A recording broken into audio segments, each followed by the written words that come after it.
Ninguém que tem posto a mão no arado pode olhar para trás. Quinta-feira o Senhor também nos enviou uma palavra poderosa. Hoje pela manhã nós saímos daqui muito pensativos, porque o assunto foi quente. Nós estudamos sobre o inferno. E por mais familiar que o assunto pareça ser, eu saí daqui pensativo, porque nós deveríamos pensar mais um pouquinho que um dia nós teremos que fazer a prestação de conta de tudo que o Senhor nos confiou. Teremos que prestar conta do que fizemos com a nossa existência, com a nossa vida, de como utilizamos o nosso tempo, de como nós nos apropriamos das verdades escritas na palavra de Deus. Teremos que prestar conta dos dons que Ele, o Senhor, nos confiou e o que fizemos com esses dons. Teremos que prestar conta das almas que serão lançadas no inferno por negligência nossa. Esse dia há de chegar. Por isso, hoje pela manhã recebemos aqui da palavra de Deus uma forte advertência que deverá estar sempre em nossos pensamentos. Existe um dia de prestação de contas, existe um céu e existe o inferno. E a Bíblia hoje nos ensinou aqui pela manhã de que o inferno não foi preparado para o ser humano. O inferno foi preparado para o diabo e os seus anjos. Mas todos que têm uma simpatia pelo demônio vão parar lá. Aí você está dentro da igreja e diz assim: eu não, Deus me livre. Deus nos livre, irmãos.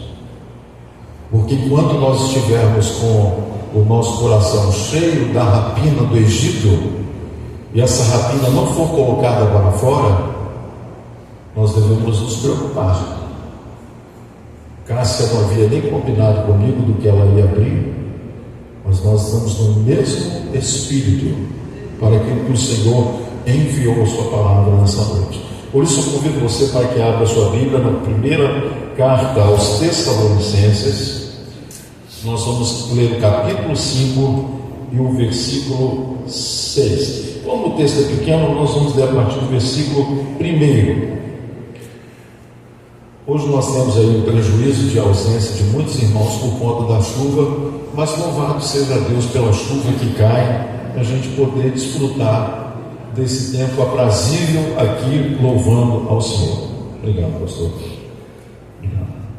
Obrigado. 1 Tessalonicenses, capítulo 5, nós vamos ler a partir do versículo 1, que nos diz assim: irmãos, relativamente aos tempos e às épocas, não há necessidade de que eu vos escreva, pois vós mesmos estáis inteirados com precisão de que o dia do Senhor virá como ladrão de noite. Quando andarem dizendo a paz e segurança, eis que lhes sobrevirá repentina destruição, como vêm as dores de parto a que está para dar à luz, e de nenhum modo escaparão. Eu quero que você repita essa última frase comigo aqui. Vamos juntos? E de nenhum modo escaparão. Mais uma vez. E de nenhum modo escaparão. Isso não te dá um frio na espinha, não?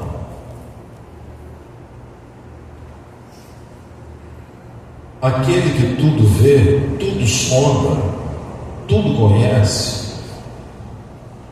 que tem o controle do universo nas suas mãos, a gente pensa que a gente consegue enganá-lo. O maior engano chama-se auto-engano.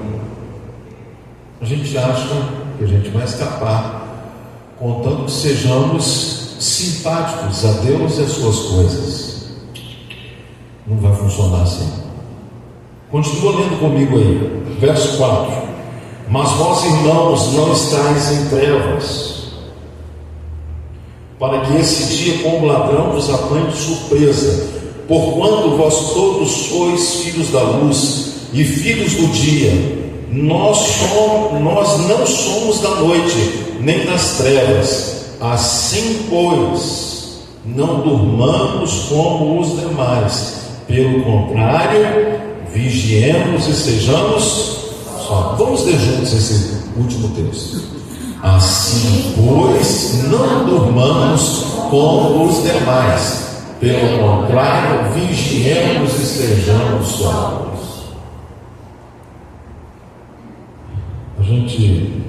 Eu sou piolho de igreja, eu dentro de igreja desde quando eu nasci, graças a Deus. A gente vê muita coisa engraçada acontecendo dentro da igreja. E lá na igreja onde eu ainda era menino, Igreja Batista da Glória, o pastor estava pregando e de repente deu um apagão. Deu apagão, ficamos sem luz, falta som, fica todo mundo no escuro. O irmão que havia dormido no meio da igreja acordou sobressaltado, soltou um palavrão, era um novo crente, ainda disse assim: eles foram embora e me deixaram para trás. E a luz voltou. E o pastor precisou ter uns 5 minutos do povo parar de rir, porque foi uma coincidência muito engraçada, porque ele acordou sobressaltado, porque ele dormiu no culto. Eu confesso com os irmãos que tem mensagem que faz a gente dormir mesmo. Tem mensagens que só a graça do Senhor, mas quando a mensagem vem do trono, a gente fica ligado. Deus quer que você fique ligado hoje, porque a ordem divina é: não durma. Não durma, porque tem muita gente que está dormindo na fé. Tem muita gente que está deixando de estar vigilante, como a palavra do Senhor nos orienta. Eu vou ler aqui novamente, o último texto aqui que nós lemos. Vamos ler juntos aí novamente? Assim, pois, não durmamos como os demais, pelo contrário, vigiemos e sejamos sóbrios.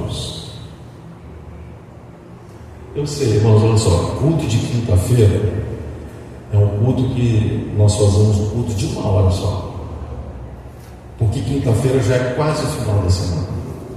Aí o que acontece? Os irmãos já trabalharam segunda, terça, quarta, chega na quinta, os que vêm aqui é gente vitoriosa, porque não é fácil. Esses dias têm sido dias de muita agitação, de muito trabalho, de muito estresse. Eu julgo que aqueles que conseguem vir no culto de quinta-feira não saem daqui com as mãos vazias, saem daqui abençoados. O Senhor só espera de mãos vazias aqueles que estão cheios de si mesmos. Mas quando você vem à casa do Senhor na quinta-feira, você é abençoado. Mas é uma grande tentação o cansaço nos vencer. Então, de vez em quando, eu vejo uns irmãos dando cabeceada assim no ar. Aí não é coreografia na cabeça, não, que está lutando contra o sono. Mas na nossa vida espiritual não dá para ficar dormindo. Nós temos que estar antenados, nós temos que estar muito ligados, temos que estar vigilantes, porque isso é um conselho divino para nós. Quando o Senhor Jesus vier nas nuvens com poder e grande glória, a maior parte das pessoas no mundo serão pegas de surpresa. E é sobre isso que eu quero falar com os irmãos. Irmãos, desde menino, esse assunto sempre me fascinou. E há uma promessa na Bíblia que diz que são benditos, são bem-aventurados aqueles que amam e aguardam a vinda do Senhor. Por quê? Porque não serão pegos de surpresa. Será que se o Senhor voltar hoje, você vai com Ele ou você vai ficar para trás? Essa palavra não é para colocar medo em você, mas é para despertar você.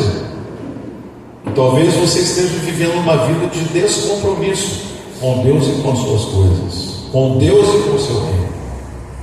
E o Senhor, que é justo, Ele não tomará para si uma noiva de qualquer jeito. Ele vai tomar para si a noiva que foi lavada e purificada com seu sangue, e a noiva que estiver com suas vestes nupciais alinhadas.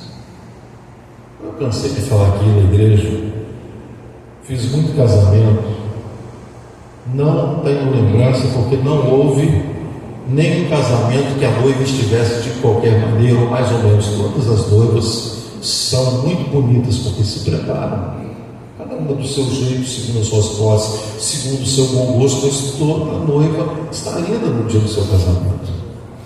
Nós não sabemos quando vai ser o dia do nosso casamento com o noivo, então nós temos que estar adequadamente alinhados.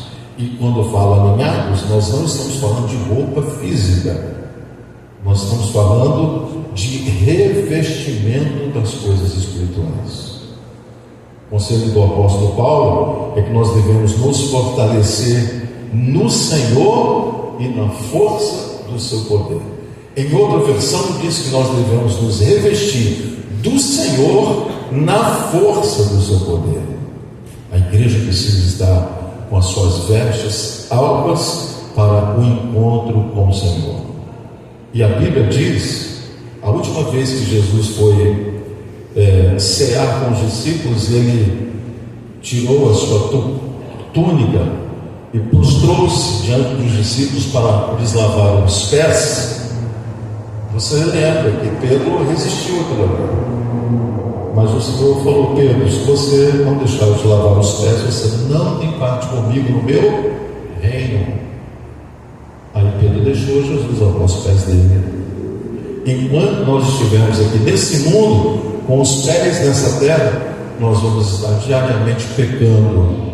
E se diariamente pecamos, diariamente nós precisamos nos reconciliar com o Senhor e dizer ao Senhor: Senhor, tem misericórdia de mim, pecador. Porque o texto sagrado também diz que aqueles que se humilharem serão exaltados. Então, quando você se reconhece pecador, carente da misericórdia de Deus, o Senhor te perdoa, o Senhor te lava, o Senhor te purifica. Nós temos que orar por purificação diária, nós temos que orar por santificação diária. A gente nunca sabe a que horas há de vir o Senhor. Então, sobre isso eu quero falar com os irmãos. Não durmamos como os demais, mas vigiemos e sejamos sóbrios. No meu tempo de jovem, quando eu era jovem, irmãos, tinha aquele filme A Hora do Pesadelo. Quem assistiu? Levanta a mão. Os crentes, pode levantar o seu. Eu também assisti. Aí tinha aquele cara, ele fica todo com medo, né? Irmãos, lembra daquele o personagem central? Como é que era o nome dele? Fred Mercury? Krueger. E o que ele fazia? Qual era a hora que ele aparecia? Na hora do sono. Ele vinha na hora do sono. O diabo vem nos pegar na hora em que nós não estamos vigilantes. O Satanás quer nos fazer dormir, porque quando nós deixamos de vigiar, nós temos perdas e algumas delas são irreparáveis. O que acontece? O que acontece se você dormir no volante 2 segundos? Você poderá ter uma sorte terrível. Eu estava viajando com a minha família e o Mateus contou uma piada dentro do carro e eu me pus a rir extravagantemente. E eu ri tanto que eu desmaiei no volante. E acordei com um sopapo da pastora Ilma no pescoço que me trouxe essa realidade. Por quê? Olha, irmãos, eu louvo a Deus por aquele sopapo, tá? Porque ela teve essa presença de Espírito, acorda! Eu ia bater o carro. Eu estava com o carro, já estava indo para o outro lado. E por causa de quê? O filho contou, fez um gracejo, eu comecei a rir, me faltou oxigenação, e quase eu levo a minha família para o outro lado. Mas foi essa questão de 2 segundos no máximo. Eu tomei o santo sopapo da minha esposa, e graças a Deus nós estamos aqui por causa desse sopapo. Se você dormir, não é só o carro que você pode bater, você pode perder sua vida e você pode perder a sua salvação. Então, não durma. Vigiar significa manter-se acordado, manter-se alerta, ter os olhos bem abertos. Sabemos que quando vigiamos, vigiamos em virtude de haver algum perigo. Quando nós estamos vigilantes, é porque a gente sabe que alguma coisa pode acontecer e isso nos trazer um grande prejuízo. Então, quando estamos em guarda, é devido aos inimigos que estão por perto. E inimigos a gente tem em monte, né? A gente, quando fala inimigo, nós temos uma igreja que não gosta de falar Satanás, fala assim, inimigo, e ainda até faz uma embocadura assim com a boca, é para falar baixinho, mas inimigo. Eu perguntei para o irmão que era desse livro, irmão, porque quando você vai falar, você olha para um lado, para o outro, fala baixinho comigo, o inimigo. Aí ele falou assim, pois é isso. É porque quando a gente fala o nome da pessoa, ela ouve e diz, você me chamou? Eu falei, mas você tem que ter esse medo. A Bíblia diz que o único temor que nós devemos ter é o temor ao Senhor. Quem teme a Deus, todos os outros temores são desfeitos. Amém, irmãos? Aí ele falou assim, não, mas na nossa igreja ensinar, a gente não pode falar. Eu falei, pode. É porque as pessoas pensam que o nome Satanás é um nome próprio, mas não é. As pessoas falam, o diabo é o nome próprio, não é. O diabo é um acusador. Satanás significa o inimigo. Pastor, é o Lúcifer. Essa foi uma transliteração que a gente não pode levar muito a sério. Não interessa o nome dele, interessa o nome que está acima de todos os nomes, o nome no nome de quem todos os joelhos se dobram nos céus, na terra e debaixo da terra. É esse nome que deve nos impressionar e está na nossa boca, e quando nós formos pronunciar, a gente tem que lavar a boca primeiro, porque o nome de Jesus, nós acabamos de cantar, é santo. Então, se você quer que o nome de Jesus na sua vida funcione, você precisa santificar a sua vida. Os discípulos disseram, Senhor, por que nós não podemos expulsar aqueles demônios? Aí o Senhor diz, porque nem toda casta de demônios sai simplesmente no primeiro embate. Algumas castas de demônios só vão sair de quê? Depois do jejum e da oração. Por que a Bíblia diz que nós temos que vigiar? Ser cautelosos com a nossa vida, com a nossa maneira de ser, com o nosso culto, com o nosso serviço a Deus. Nós vamos ver aqui algumas razões para nós sermos vigilantes. Primeiro, nós temos que ser vigilantes para saber quem está falando conosco. Sabe por quê, irmãos? Por exemplo, você está ouvindo agora a voz do pastor Moisés, mas eu sou aqui um mensageiro. Eu estou trazendo para você a palavra de Deus. Você tem que prestar atenção quem está falando com você, qual é a origem. Agora, essa voz que o Senhor quer que nós estejamos antenados são as vozes que muitas vezes entram na nossa mente e vão até o coração, que nós não discernimos a origem. Aquela voz que nos faz ficar contra alguém, aquela voz que nos faz julgar alguém, aquela voz que nos deixa cegos até ao ponto de não enxergarmos os nossos próprios pecados. Temos que ter cuidado. Eu vou ler um texto para você que está em Abacuque, capítulo 2, no versículo 1, que diz assim: sobre a minha torre de vigia estarei, e sobre a fortaleza me apresentarei e vigiarei para ver o que fala comigo e o que eu responderei a esta queixa. Olha o que o sentinela está falando. Quem é o sentinela? Nas cidades antigas se tinha as torres sobre os muros. Nas torres ficava o vigia, o sentinela, porque a cidade estava toda bem guardada atrás dos seus muros, mas havia uma necessidade. Qual necessidade? De vigias em pontos estratégicos estarem vigilantes. Se alguém chegasse 3 horas da manhã ali debaixo do muro e gritasse: ô sentinela! Ele não podia botar a cara assim, porque não sabe se uma flecha ia atravessá-lo. Ele não podia dizer: oi! Ele precisava chamar mais um, para ele ter uma base, para saber quem estava falando com ele. De igual maneira, nós temos que ter cuidado com aquilo que invade a nossa mente e que vem às vezes com um invólucro de religiosidade, com a aparência de algo que não vai nos fazer mal, mas que poderá destruir a nossa vida. Por isso, o sentinela, que deve ser eu e você, devemos nos colocar na torre de vigia e prestar atenção e pedir ao Senhor para que Ele nos dê um discernimento para saber quem está falando comigo, quem está falando com você. Então, primeira razão para vigiarmos, para saber quem está comunicando com você. Tenha cuidado com as influências que você recebe. Algumas influências são para o seu bem, outras influências é para afundar a sua vida, para destruir você. Segunda coisa, a Bíblia diz que nós devemos vigiar para não entrarmos em tentação. Mateus 26, 41. Vamos ler juntos lá no telão? Mateus 26, 41.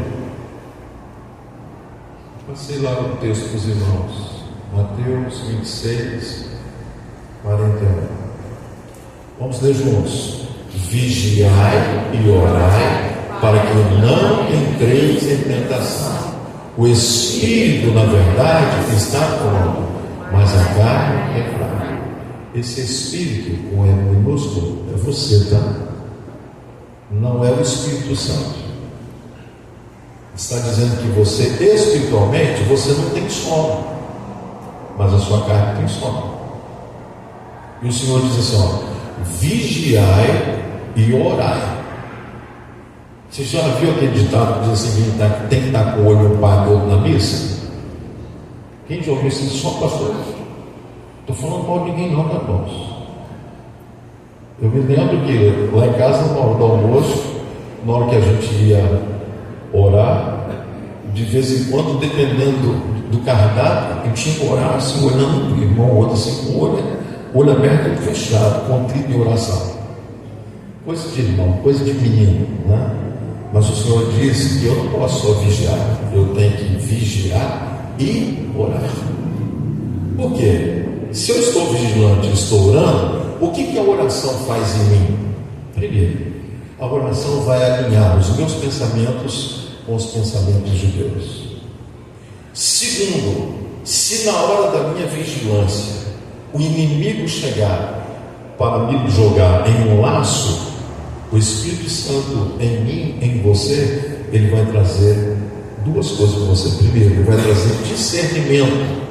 Você vai entender que exatamente naquela hora em que você está passando por uma prova, por uma tentação, aquela hora é a hora de você reagir. E nós não temos poder para lidar com Satanás. É por isso que, se vigiamos e oramos, o poder que necessitamos virá de Deus. Ele vai nos dar o poder para nós dizermos: arreda de Satanás.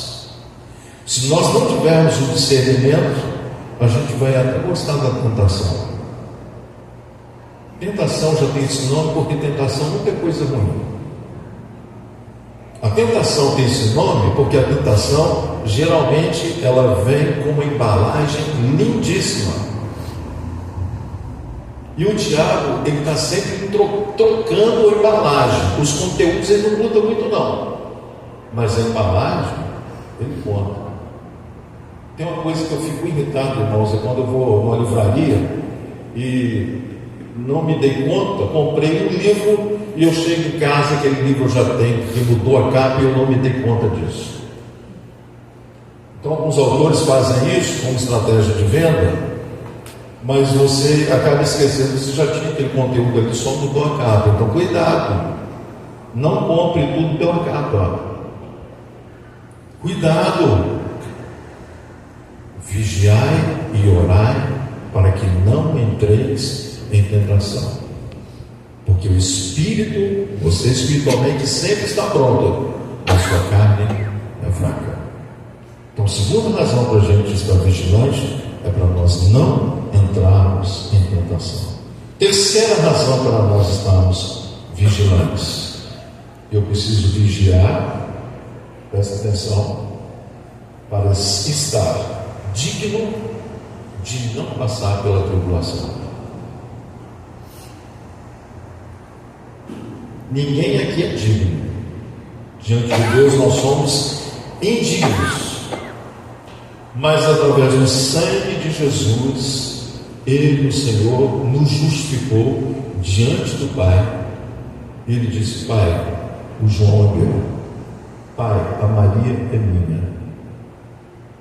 Eles não são dignos porque merecem, mas eles são dignos pelo que eu fiz. E o Pai nos apoia. Precisamos vigiar e orar para não ficarmos sobre o que virá sobre o nosso mundo, que a Bíblia chama de a grande tribulação, porque quem não vigia ficará na tribulação.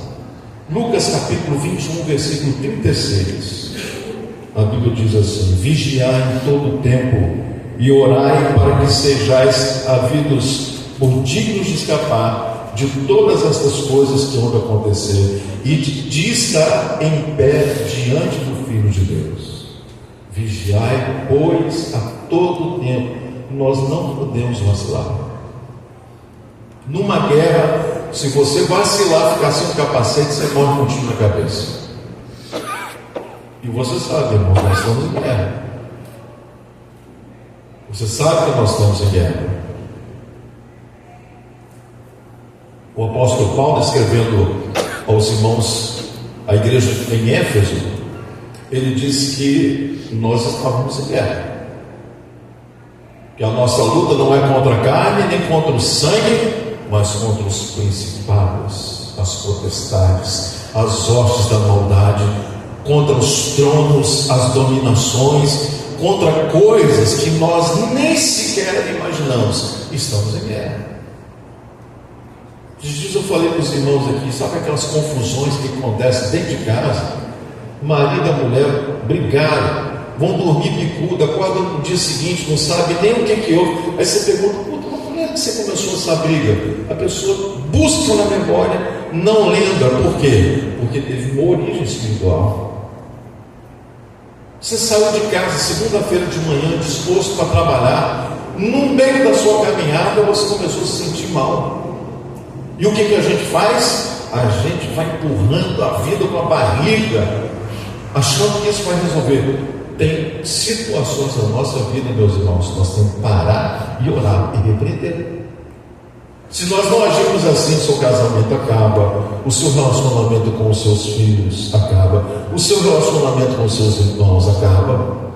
Porque muitas das coisas que acontecem dentro do nosso mundo mental, a origem é espiritual. Por isso que a Bíblia diz que Satanás ele vai enviando na nossa mente, no nosso coração, os dardos inflamados pelo inferno. E esses dardos inflamados pelo diabo, nós temos que nos defender com o escudo da palavra de Deus.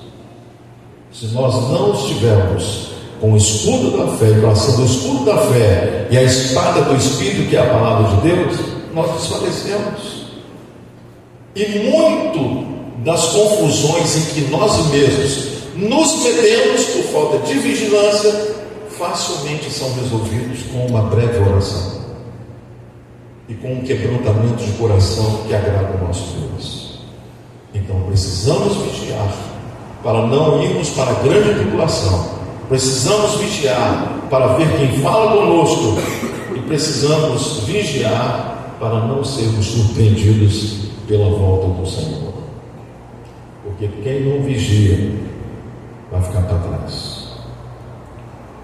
Lucas capítulo 12, versículo 37, o Senhor Jesus diz assim: bem-aventurado aqueles servos, os quais, quando o Senhor vier e bater, achar vigiando, em verdade vos digo que se cingirá e os fará sentar na mesa, e chegando-se os servirá. que todos nós aqui, sem exceção, estejamos dentro desse contexto. Bem-aventurados, porque estamos vigilantes. Irmãos, hoje falamos um pouquinho aqui sobre a eternidade. Nós não temos um parâmetro de comparação para se entender o que é a eternidade. Mas eu escolho, eu quero passar a eternidade com meu Deus, com meu Pai. Eu não quero passar a eternidade no inferno, longe do meu Pai. Não que Deus não vai estar no inferno, tá, irmãos? Algumas pessoas afirmam isso de maneira errada e equivocada. O inferno vai ser inferno porque Deus não vai estar lá. Não. Deus vai estar no inferno. Eu vou dizer o porquê. Porque no inferno, Deus derramará toda a sua ira e a sua cólera sobre aqueles que estiverem no pecado. Eu não quero estar lá. Lá não foi preparado para nós. Então, estejamos preparados para o encontro com o Senhor, vigilantes. Bem-aventurados aqueles servos os quais, quando o Senhor vier e bater, achar vigiando. Você está vigiando? Como é que nós devemos vigiar? Primeiro, a Bíblia diz que nós devemos vigiar em oração. 1 Pedro 4:7 diz: ora, já está próximo o fim de todas as coisas. Portanto, sede sóbrios e vigiai. Ora, já está próximo o fim de todas as coisas. Portanto, sede sóbrios e vigiai em oração. Eu quero ler outro texto com você que está em Mateus 24. Nós estamos nos aproximando. Mateus capítulo 24, versos 42 e 44.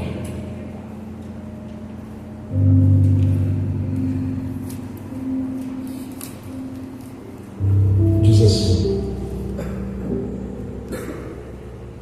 portanto, vigiai, porque não sabeis em que dia vem o vosso Senhor. Mas considerai isto: se o pai de família soubesse a que hora viria o ladrão, vigiaria e não deixaria que fosse arrombada a sua casa. Por isso ficai também vós apercebidos, porque a hora em que não cuidais, o Filho do Homem virá. Eu nasci em São Paulo, irmãos, e com 1 ano de idade meu pai trabalhava na Ford em São Paulo. Ele veio conhecer o sogro, a sogra dele aqui, teve um contato com a Chocolates Garoto. Aí o dono da Chocolates Garoto conversou com ele. Ele ficou aqui 30 anos na Chocolates Garoto, aposentou. Foi morar no bairro da Glória, quando ainda não havia nenhuma loja que nós conhecemos hoje lá. No bairro da Glória, o meu pai sempre foi neurótico com segurança, mas ele era recém-chegado aqui e julgou que estava tudo em paz e tranquilo aqui. Numa noite, um caminhão encostou na porta da nossa casa. Acenderam uma espécie de entorpecente dentro da casa. Eu, o meu pai, a minha irmã e a minha mãe, nós dormimos entorpecidos por uma droga que colocaram dentro de casa. Eles levaram uma noite fazendo a mudança. Ninguém viu. Quando acordamos, a nossa casa estava limpa. O meu pai ficou neurótico com segurança. Depois ele saiu de lá, comprou uma casa onde minha mãe mora até hoje, e eu tenho uma residência lá também. Ali estão as marcas de alguém que ficou traumatizado. Ele fez um forte para a gente ficar bem guardado. O Senhor Jesus diz que quando Ele virá como ladrão. Meus irmãos, no primeiro ano que nós mudamos para esse endereço aqui, nessa sala aqui, nós colocamos todo o equipamento de som. Nós fomos arrombados aqui 3 vezes. 3 vezes. Na terceira vez eu vim dormir aqui. para ver se dava sorte de encontrar o ladrão, para dar um beijo nele e dizer assim: ó, faz de novo. E Deus teve misericórdia, eu não encontrei. Mas naquele dia eu saí daqui, irmãos. Falei isso a semana com um engenheiro aqui da Camp. Eu saí daqui indignado, fiz uma oração, daquela oração que sai lá das entranhas. Eu falei: Senhor, não deixa esse cara dormir sem entregar. Nós compramos 2 sons novos, 2. E o som é caro. 6 meses passaram, um amigo meu, pastor de perto, falou: pois é, você está aí na igreja? Eu estou. Dá um pulo aqui na igreja, a gente tomar um café. Não era comum fazer isso, eu fui lá. Conversamos um pouquinho, ele falou assim: dá um pulo aqui na sala. Me levou para uma sala do lado. Ele falou: você aqueceu? Eu falei: ué, você aqueceu? Eu falei: isso aqueceu? Bota no carro e leva. Eu falei: mas como é que você apareceu? Ele materializou? Você está fazendo marketing? Ele falou: não. O rapaz veio para cá, eu preguei aqui alguns domingos atrás. E ele pediu para orar por ele, que há 6 meses ele não conseguia dormir. Ele entregou a vida para Jesus, eu vou batizar. Você perdoa ele está perdoado. Algumas dessas coisas nós estamos usando aqui como acessório de apoio. Deus ouve orações. Pedi depois, o esposo da irmã Rosângela, quando estava vivo ainda, ele fez uma barra de ferro, que é como se fosse uma prisão aqui, debaixo do telhado. E quem pula ali já tentaram pular depois disso, dá de cara com uma grade que está aberta. Trauma. Mas o pior dos traumas vai ficar na vida daqueles que vão ser deixados para trás. Não queira ficar para trás. A tribulação que virá sobre esse mundo nunca houve, e o Senhor Jesus diz que depois dela jamais haverá tribulação daquela mesma maneira. Então não queira ficar para trás. Como é que eu devo vigiar? Vigie em oração. Vigie em oração. Apocalipse capítulo 16, 15, que eu termino. Eis que venho como ladrão. Bem-aventurado aquele que vigia e guarda as suas vestes, para não andar nu e não seja vista a sua vergonha. O Senhor diz que ele virá como ladrão. E eu vou encerrar para você dizer algumas coisas aqui. Primeiro, o ladrão vem numa hora em que nós não esperamos. Ninguém espera a hora que o ladrão vem. Segundo, o ladrão, quando entra na nossa casa, ele não entra para roubar o que há de pior, ele entra para roubar o melhor. Quando Jesus vier buscar, ele vem para buscar o trigo seu para recolher o seu celeiro celestial. A palha, ele já disse que ele vai fazer para a palha, ele vai queimar no fogo. Eu quero orar com você. Recline na sua cabeça nessa hora. Olhe agora para os seus familiares. Senhor Deus, não nos deixes cair em tentação. Livra-nos do mal. Não deixa nenhum de nós aqui, Senhor, desviarmos dos seus santos caminhos. Não nos deixe, Senhor. Somos fracos, limitados, sem força, pobres, cegos, nus é o que somos. Mas tem misericórdia de nós, Senhor. Somos fracos, Senhor, e não queremos ficar debaixo do que virá sobre esse mundo. Eu oro nesta hora para que o Senhor nos dê a graça, Senhor, que todos os que aqui estão estejam preparados para serem recolhidos nessa vida. E, ó Deus, oramos pelos nossos familiares, os nossos parentes, que nenhum deles se perca, mas que todos possam ser alcançados pelo poder do Teu Evangelho. Perdoa os nossos pecados, Senhor. Fica conosco e ajuda-nos a vigiar. É a oração que fazemos em nome de Jesus. A banda vai estar louvando a Deus agora. Nós vamos ficar de pé. Vamos adorar o Senhor com essa linda canção. Vamos declarar